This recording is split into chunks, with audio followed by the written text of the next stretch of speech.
In a busy American city, a black Chevrolet stops outside a payday loan business. Men wearing masks and brandishing weapons get out of the vehicle and rush inside. As they near the owner, the scene fades to black, leaving the getaway driver anxiously waiting for them. After a few days have passed, the film cuts to the same driver looking at a photo of his son. Some minutes later, while jogging along the same road, a group of teenagers pass by and one of them accidentally drops an envelope inside the car. The message is received by the driver when he opens the package and discovers a burner phone inside. "We will meet at Yville Auto Shop." It also shows that the authorities have not given up the search for the perpetrators. A woman begins to give him orders shortly after he receives her call. According to her, the child betrayed them, so he must deliver him to her. After her warning that he shouldn't let anyone follow him ends, the worried driver texts her to ask what she plans to do with the child. According to the driver, all he wants is his share and to be free. However, the woman cautions him that she will withhold anything from him unless he returns with the child. Along with his daughter, he has come, oblivious to the fact that he is in danger. He says it's only a few blocks away and asks the driver to take his girlfriend home. While on the road, the child makes multiple attempts to strike up conversations with the driver, but the latter remains silent. But it doesn't matter that the child is upset. It would seem like he's a happy guy. His guess is that they're making their way there to claim their portion of the loot. The two concealed individuals approach the proprietor, Frank, and insist that he give them the cash. A lot of people, he says, have tried to rob him before, but they've all failed. He implies he is a dangerous person by telling them to leave. But this enrages the stocky thief even more, and the shorter thief also has Frank's son held at gunpoint. Suddenly, Frank gets his gun back, and the two of them end up in a gunfight. She is furious when his wife emerges. He confronts him, accuses him of being involved with illicit labor, and demands that he leave. The child assures her that he will compensate her once he receives a portion of the inheritance. The driver, meantime, continues to attempt to reach out to the woman, inquiring about her plans for the child, but she pays him no mind whatsoever. Inquiring about the driver's family and residence, he wonders how long the driver has been in the industry. But talking about anything other than work is off limits to the driver. They keep on driving for what seems like hours until it gets dark, at which point they've apparently arrived at another city. The driver becomes interested in the vehicle after hearing the child describe it. This model, he says, is from the 1970s and was a gift from his dad. The driver cautions the child against slamming the door as he tells the shocked child this. The child keeps on talking to himself all night long. The driver gives him the silent treatment because he doesn't care about what he has to say. Remembering that fateful night when Frank and the robbers were at a standoff, the scene flashes back to when the muscular robber threatened to shoot his son. Frank eventually lowered his weapon, but he was still unwilling to give up his money. Reluctantly, he gives in to the strong robber's demands to open the safe after he beats his son. The bandits get their hands on a hefty sack of cash and they get out of here. In the present day, the driver returns to his earlier question about the child's actions, but this time the woman simply says, "Don't trust him." Meanwhile, the child continues to chatter away. He says he considered becoming a fireman at first, but after seeing their salary, he changed his mind and set his sights on something more lucrative. The driver, however, finds him extremely bothersome. In response, he orders him to be silent and puts on some music to pass the time. The driver gets even angrier and hurls the phone out the window as the child gets into even more trouble for scrolling on his phone. They stop at a gas station to get something to drink because they're afraid someone might be able to follow them. The driver attempts to contact the woman as the child goes inside. On the other side, a man is pleading with them to hurry. At long last, the man explains to the child why he is so furious with him. Actually, Sean, Frank's son, had been working for them. He asserted that the money bag contained $900,000. It was $25,000 short when it arrived, though. Veronica, their boss, suspects the child of stealing it. "I want to punish him because of that." This has caught the driver off guard. Since the sum is 25 grand, he begs the man not to murder the child. However, no one pays attention to his cries either. A group of rowdy boys are obnoxiously pursuing the cashier when the little boy encounters them inside the store. No longer can she act like the good guy she is, they're making her feel awful.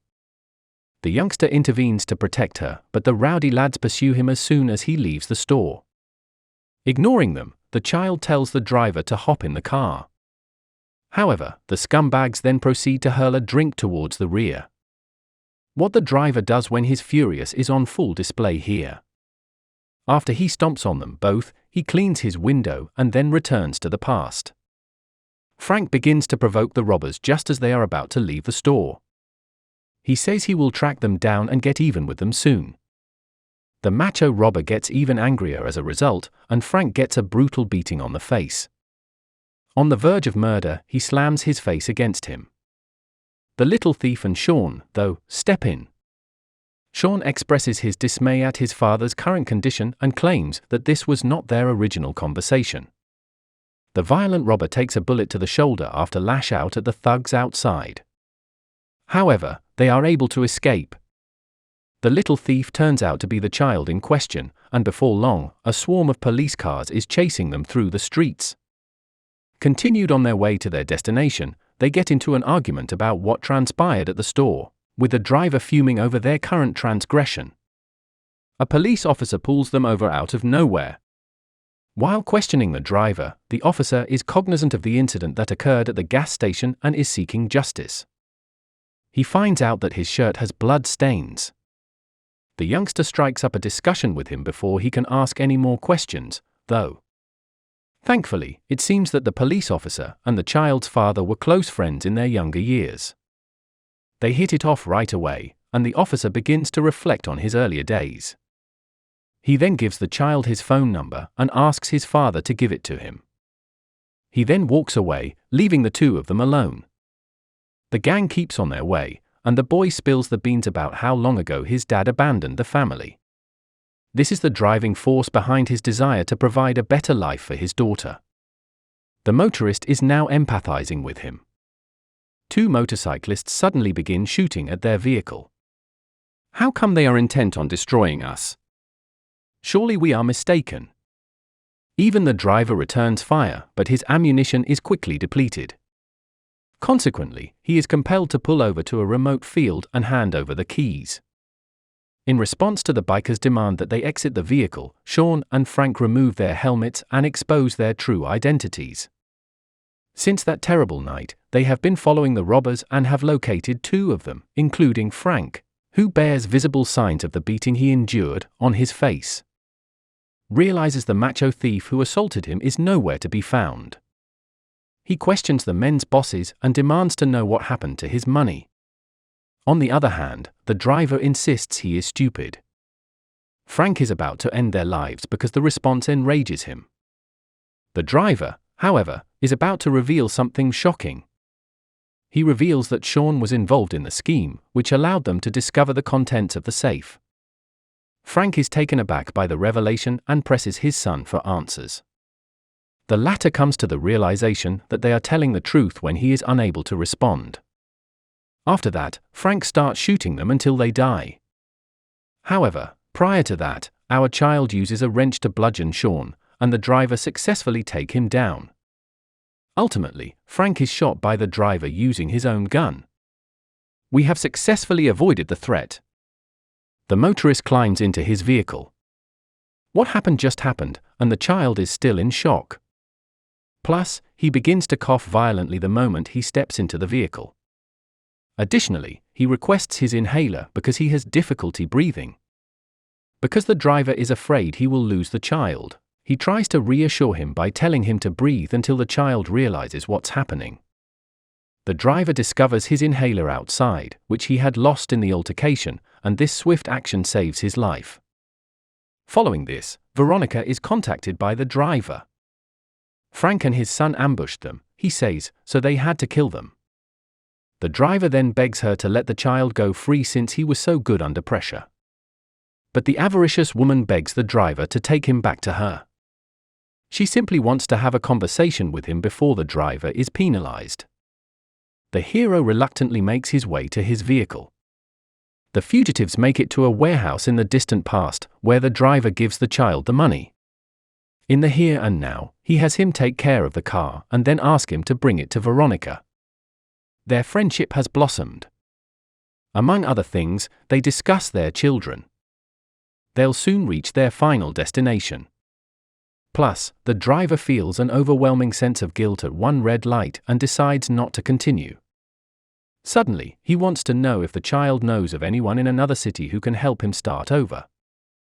However, the driver is compelled to continue towards their destination when the macho robber also appears in his car. They reach Yville Auto Repairs in the following scene. Veronica's trusted assistant welcomes them and escorts them indoors. Before guiding them to her, he gives them a thorough frisk. Veronica, a middle-aged woman, is subsequently shown to us. She gives the child one-on-one attention and compliments him. She tells him how impressive it is that he defeated Sean on his own. Following their small talk, she gave her man the order to pay the driver and the valiant thief $75,000 each. The three then leave after giving the child $50,000. Veronica first has the child tally up his portion. She begs him to do it, and he claims to trust her. The youngster discovers that there is only $25,000 when he counts the money. Veronica denies giving him an advance when he inquires about it. At this point, the child realizes that she is accusing her of embezzling funds. He makes an earnest effort to deny any wrongdoing and insists he wasn't foolish to steal the money. However, the assault is initiated by her right-hand man. Another henchman swiftly restrains the driver as he rushes forward to rescue the child. After that, Veronica pulls her gun and orders the strong man to shoot the child dead. However, she manages to shoot him in both legs as he attempts to steal her gun. This is due to the fact that he broke the peace that night at the shop by severely beating Frank, which could lead to a conflict in the near future. Veronica then uses a barrage of gunshots to put an end to his life. She then moves on to the child who is huddled on the floor, unable to breathe because he has lost his inhaler. Both the driver and the child implore her to spare him, with the latter stating time and again that he must live in order to protect his young daughter. However, regardless of this, you are still dead to me. He meets a tragic end when the boss pulls the trigger. Afterwards, the distraught driver receives his portion of the funds and is permitted to depart. But he's prepared for their eventual arrival to help him tie up loose ends. The motorist hops into his vehicle and accelerates rapidly. And sure enough, the man who had been Veronica's right-hand man begins to trail after him.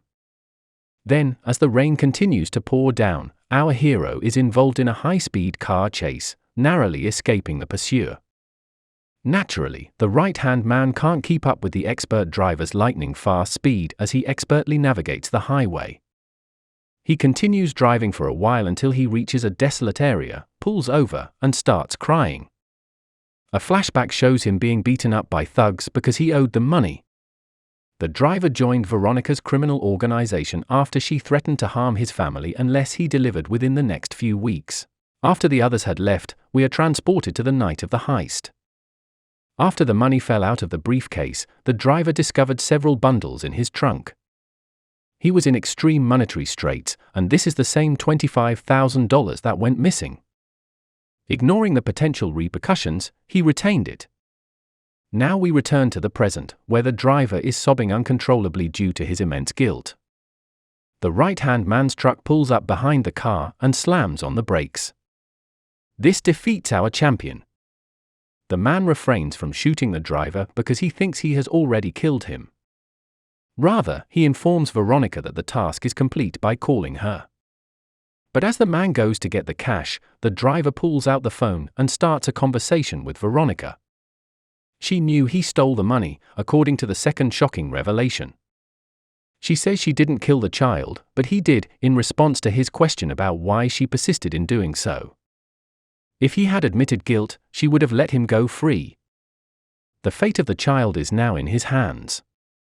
The driver threatens to expose Veronica's activities to everyone unless she catches him soon, so Veronica declares she will catch him before sunrise. He makes up his mind to do the right thing after the call ends. The cop's number, which had been given to the child earlier, is produced by him. The child's death is revealed over the phone call he makes. The officer is taken aback by the revelation and attempts to gather additional details, but the driver merely provides him with a location before ending the call. He then puts the cash in the henchman's truck after smashing the phone. After dropping off the money, the driver visits the child's house to retrieve the toy the girl had dropped earlier. As soon as the wife steps outside, the driver has already driven away, but we can hear the small girl asking if daddy is home. At the end of the film, the driver notices someone suspicious close by. Therefore, he takes out his weapon and waits for problems to arise. That concludes our recap, everyone. In 2023, get him to me. Much obliged for your time. Reconvene with you in the subsequent video.